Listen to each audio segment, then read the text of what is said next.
The iPhone Air delivers remarkable performance in a super thin and light design that's very durable. I especially like getting A19 Pro power in something this compact, but you have to make some trade-offs for the steep $1,000 price. You get only a single rear camera, which means no telephoto zoom, ultra-wide or macro shots.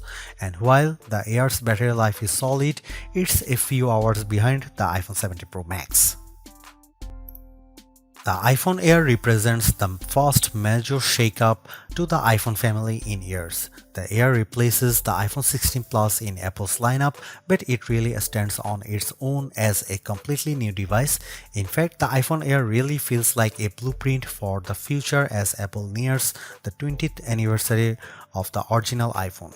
Measuring 5.6mm, the iPhone Air is the thinnest phone in the world that's not a foldable, and yet it feels very sturdy thanks to its titanium frame.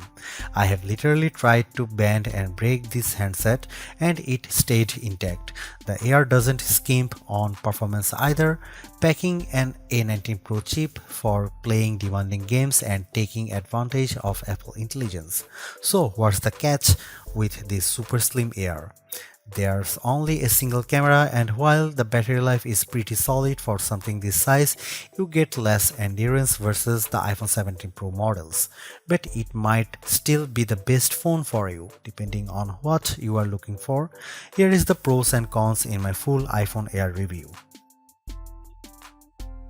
The iPhone Air starts at $1,000 for 256GB of storage. That's $100 more than the iPhone 16 Plus, but Apple is betting that you will be willing to pay a premium for a phone that's this slim and portable. There is just one problem. The iPhone 17 Pro starts at $1,099, which is just $100 more for a phone with triple cameras, a bigger battery, and an A19 Pro chip with an extra GPU core and vapor chamber cooling for better sustained performance. So you should really think about whether this stunning design is worth it. The iPhone Air has a release date of September 19. The iPhone Air is so thin and light that you are worried for its safety when you see it from across the room, but you will feel reassured when you put it in your hands.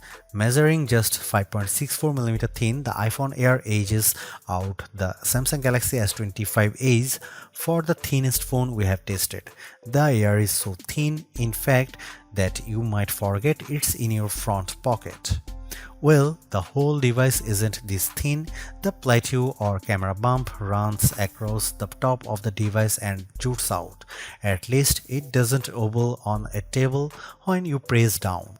Apple purposely crammed all the major components into this area to make room for a larger battery down below. The iPhone Air comes in sky blue, cloud white, light gold, and black. Frankly, the black color makes the design look cheap and not as thin. I preferred the sky blue model I tested, which does a better job of showing off the Air's thin profile. Some have complained that the titanium frame is too shiny, but I don't agree. If you are worried about the durability for a phone this thin, I think you can rest easy.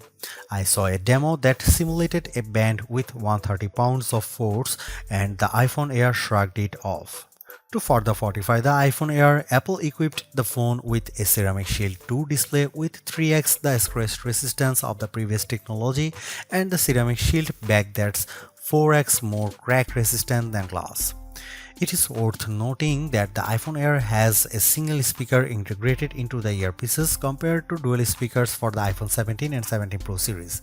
During my testing, the Air's speakers got plenty loud when listening to Apple Music, but it did sound tiny at max volume. Some have shared in our YouTube interview with Apple on the iPhone Air that they wish that this phone came in a mini size. I say there is no need, you get the best of both worlds with this device, a large 6.5-inch display in a very pocket-friendly size. And it's a pretty damn good ProMotion screen, 2 with a rated maximum outdoor brightness of 3000 nits, a 1 to 120 Hz refresh rate, and anti-reflection tech built in. Outdoors, I put the iPhone Air up against the Galaxy S25 Edge, playing the same Begonia trailer, and Emma's tone looked brighter, plus there was less glare. The iPhone Air didn't perform quite well as in our lab testing, covering less of the DCI-P3 color space and turning in a slightly worse Delta E accuracy score. The iPhone Air features a single 48 megapixel fusion camera with 2x optical quality zoom. No telephoto, no ultra-wide, but it is a pretty strong performer based on my testing. Just don't expect much more from the 10x digital zoom. The iPhone Air does bring some cool new camera features to the table that are also available on the iPhone 17, 17 Pro and 17 Pro Max. This includes an 18 megapixel center stage front camera that leverages a square sensor to let you shoot landscape selfies without having to flip the phone in your hand. Here are some camera samples of the new iPhone Air.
Packing an A19 Pro chip, the iPhone Air promises Pro-like performance in a very skinny frame, and I say Pro-like because you are limited to 5 GPU cores compared to 6 for the iPhone 17 Pro and Pro Max.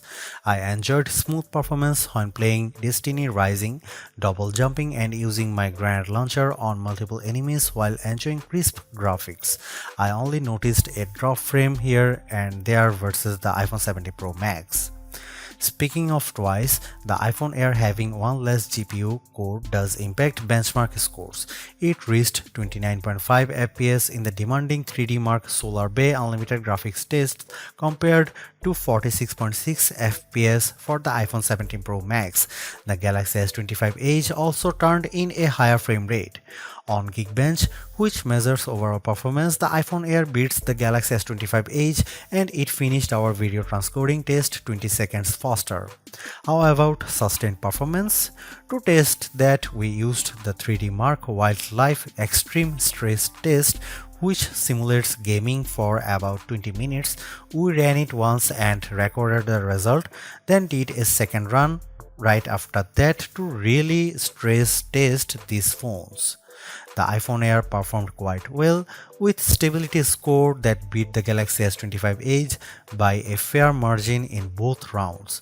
More surprisingly, the iPhone Air turned in cooler temperatures than the Pro Max when we measured the back of the phones using the laser thermometer in 5 locations and averaged the result, though the S25 Edge was even cooler. I am torn about the iPhone Air as its remarkable piece of engineering. This design is amazingly thin and light, and Apple deserves serious credit for making it so durable. It feels so strong, I don't think I would bother with a case. I also like how well the iPhone Air performs. No, it doesn't have the graphics might or sustained performance of the iPhone 17 Pro or Pro Max, but it's faster than the Galaxy S25 Edge and remains fairly cool under pressure, and it offers better sustained performance than Samsung's slim phone. However, I don't like the shoppers have to give up both an ultra-wide lens and telephoto zoom with the iPhone Air. At least Samsung gives you an ultra-wide camera that enables macro photography, but the iPhone Air's main 48 megapixel camera is very good overall. Apple left some other features on the cutting room floor as well, as such as fast charging and cinematic mode for video, so in sometimes the Air feels more like an iPhone Lite. Overall, I think the iPhone Air is worth buying for those who want a super slim phone that's very easy to carry, that doesn't sacrifice too much on performance, but you will have to live with some trade-offs if you want something this compact.